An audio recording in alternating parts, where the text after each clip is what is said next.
तो आज की इस वीडियो में मैं आपको पढ़ाने वाला हूं दो गवर्नर जनरलों का इतिहास, जिसमें पहले गवर्नर जनरल जॉर्ज बार्लो हैं और दूसरे गवर्नर जनरल लॉर्ड मिंटो प्रथम हैं। तो इन दोनों के इतिहास को आज मैं विस्तार से पढ़ाने वाला हूं और इस वीडियो में मैंने उन्हीं तथ्यों को शामिल किया है जो परीक्षा की दृष्टि से महत्वपूर्ण है।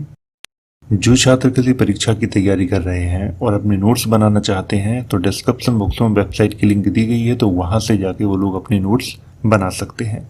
तो आइए इस वीडियो की शुरुआत करते हैं और पढ़ते हैं सर जॉर्ज बार्लो और लॉर्ड मिंटो प्रथम का इतिहास। तो वीडियो की शुरुआत यहां से करेंगे, सर जॉर्ज बार्लो का इतिहास। सर जॉर्ज बार्लो का पूरा नाम सर जॉर्ज हिलेरियो बार्लो था। ये आपको यहाँ पर ध्यान रखना है कि पूरा नाम सर जॉर्ज हिलेरियो बार्लो था। 1805 में लॉर्ड कॉर्नवालिस की मृत्यु के बाद सर जॉर्ज बार्लो को गवर्नर जनरल नियुक्त किया गया था। लॉर्ड कॉर्नवालिस के बारे में आपको पढ़ा चुका हूँ। देखिए, लॉर्ड कॉर्नवालिस का जो पहला कार्यकाल था वो 1793 से 1798 के मध्य में था और दूसरा जो कार्यकाल था वो 1805 में था, लेकिन बहुत ही कम समय के लिए था और 1805 में ही उनकी मृत्यु हो गई थी। तो लॉर्ड कॉर्नवालिस के बारे में आपको पढ़ा चुका हूं और वो वीडियो आपको इस वीडियो के अंत में मिल जाएगा, तो उसे आप जरूर देखिएगा। सर जॉर्ज बार्लो ने ईस्ट इंडिया कंपनी में फैले भ्रष्टाचार को रोकने का बहुत प्रयास किया था, लेकिन सफल नहीं हुए थे। जॉर्ज बार्लो के कार्यकाल 1806 में सिपाही ड्रेस में बदलाव किया गया था, जिसमें माथे पर तिलक न लगाने, दाढ़ी को कटवाने और चमड़े की टोपी आदि को अनिवार्य किया गया था। मद्रास सेना के commander in chief sir John Cradock ने सभी सैनिकों को नया नियम स्वीकार करने का आदेश दिया था, लेकिन वेलोर के सैनिकों ने इस आदेश को स्वीकार नहीं किया था।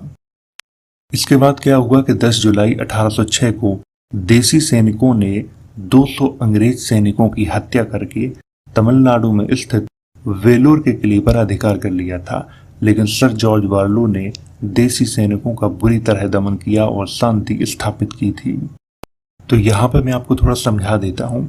1806 में क्या हुआ कि सैनिकों की ड्रेस में बदलाव किया गया था और ये बदलाव ये था कि कोई भी सैनिक न तो माथे पे तिलक लगा सकता है और न ही दाढ़ी रख सकता है, लेकिन उस समय हिंदुओं में ये सबसे पवित्र माना जाता था, माथे पे तिलक लगाना और दाढ़ी रखना मुस्लिमों में।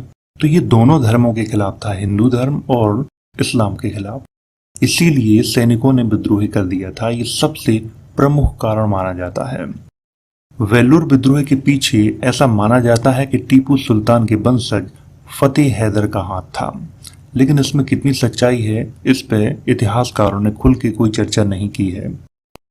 वेल्लोर विद्रोह के बाद सर जॉर्ज बार्लो को गवर्नर जनरल के पद से हटाकर केवल मद्रास का गवर्नर बना दिया गया था और लॉर्ड मिंटो प्रथम को नया गवर्नर जनरल नियुक्त किया गया था। सर जॉर्ज बार्लो का कार्यकाल 1805 से 1807 के मध्य में था।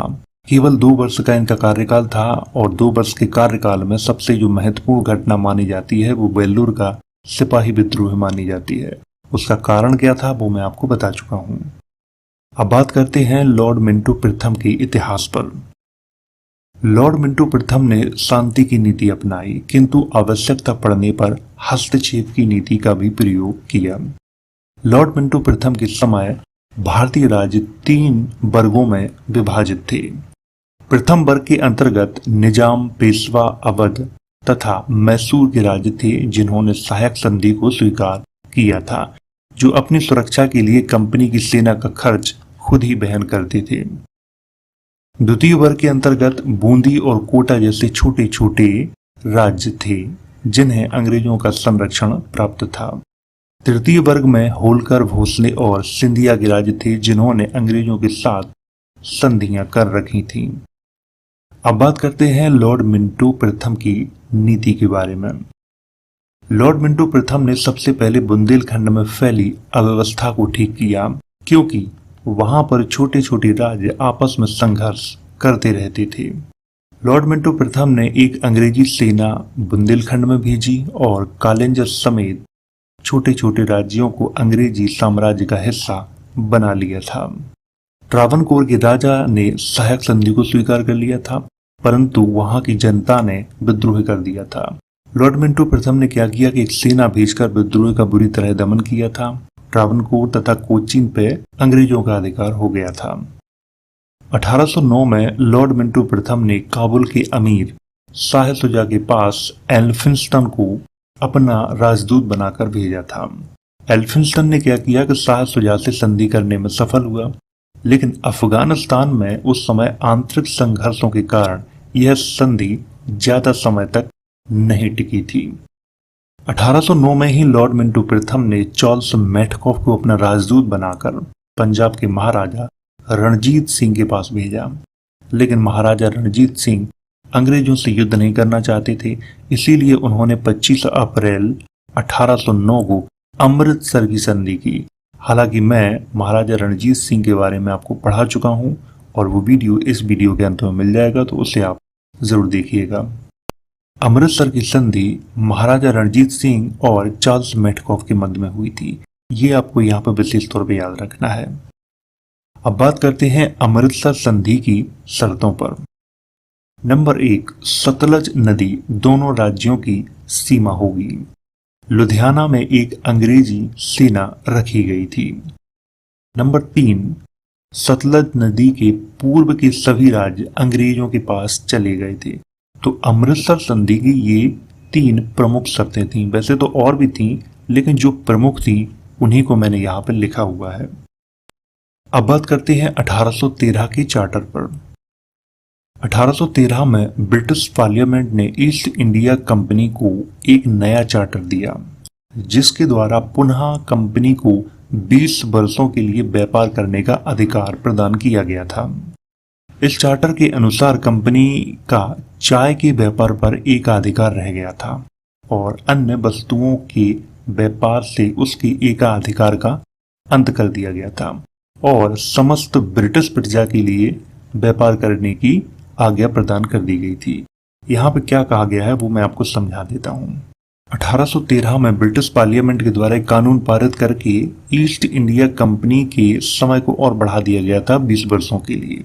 और इस एक्ट में सबसे जो प्रमुख बात थी वो ये थी कि चाय के व्यापार पर एकाधिकार कर दिया गया था किसका, ईस्ट इंडिया कंपनी का, और अन्य जो वस्तुएं थी उनसे एकाधिकार को हटा लिया गया था। 1813 के एक्ट से ही ईसाई पादरियों को भारत में आने की विशेष सुविधा मिल गई थी। तो यहाँ पर मैं आपको थोड़ा समझा देता हूँ। चाय का व्यापार सिर्फ कौन करेगा, ईस्ट इंडिया कंपनी करेगी, ऐसा 1813 के एक्ट में लिखा हुआ था। और अन्य वस्तुओं का जो व्यापार है वो कोई भी ब्रिटिश नागरिक कर सकता है। तो ईसाई पादरियों ने सोचा कि इससे अच्छा मौका मेरे पास कहाँ है, हम भी जाते हैं भारत में अपने धर्म का प्रचार करके आते हैं। तो इसी एक्ट के द्वारा ईसाई पादरियों को भारत में आने की सुविधा मिली थी।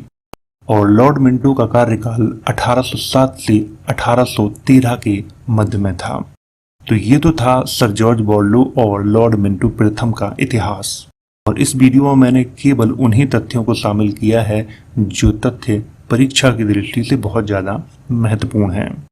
और जो छात्र अपनी नोट्स बनाना चाहते हैं तो उनके लिए डिस्क्रिप्शन बॉक्स में वेबसाइट की लिंक दी गई है, तो वो वहाँ से जाके अपने नोट्स बना सकते हैं। तो वीडियो अगर अच्छा लगा हो तो इसे लाइक करें, शेयर करें। वीडियो देखने के लिए धन्यवाद।